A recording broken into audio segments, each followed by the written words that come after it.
Crown Victoria is one of those names that still carries weight even years after it disappeared. It wasn't flashy, it wasn't trying to impress anyone, but it earned something most modern cars struggle to build trust. Whether it was police duty, taxi fleets, or everyday drivers, the Crown Vic had a reputation for durability that was almost unmatched. Now Ford is bringing it back, but not in the way most people expect. The original Ford Crown Victoria was a body-on-frame, V8, powered sedan that felt more like a truck underneath. It was simple, tough, and built to take abuse without complaining.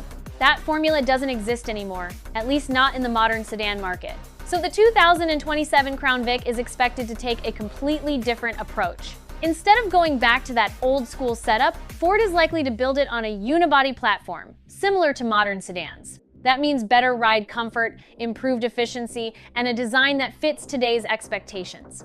But it also means moving away from the rugged, overbuilt nature that defined the original. And that's where the challenge begins.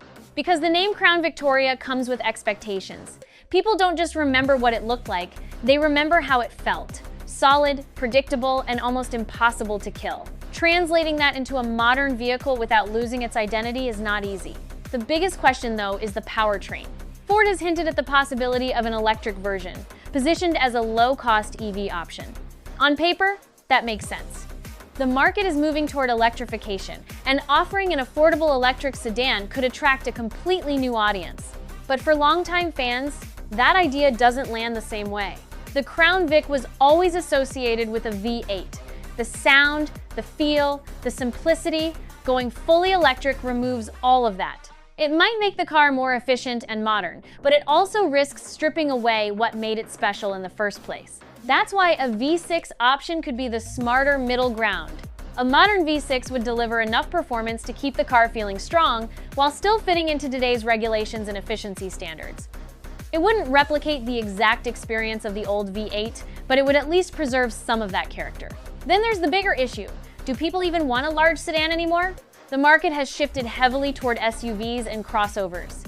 Buyers want higher seating positions, more versatility, and the perception of practicality. Sedans, especially full-size ones, don't dominate the way they used to.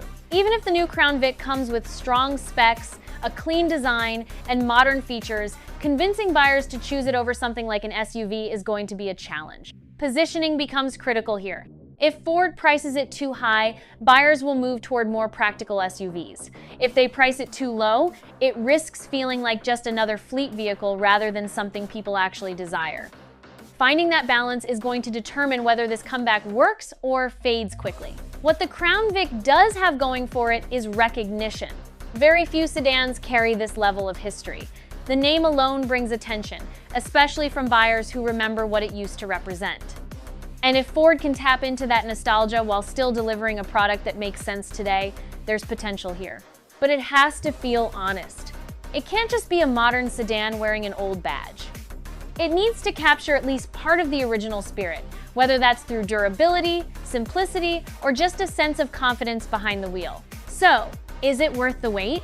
If you're expecting a true revival of the old Crown Victoria, probably not. That era is gone. But if Ford manages to strike the right balance between modern design and the legacy that made this car respected in the first place, then the 2027 Crown Vic could quietly become one of the most interesting comebacks in their entire lineup. Not because it dominates the market, but because it brings something back that most vehicles today are missing. And if this made you rethink where real power has gone, get a sneak peek at 7 engines banned because they were too powerful for America.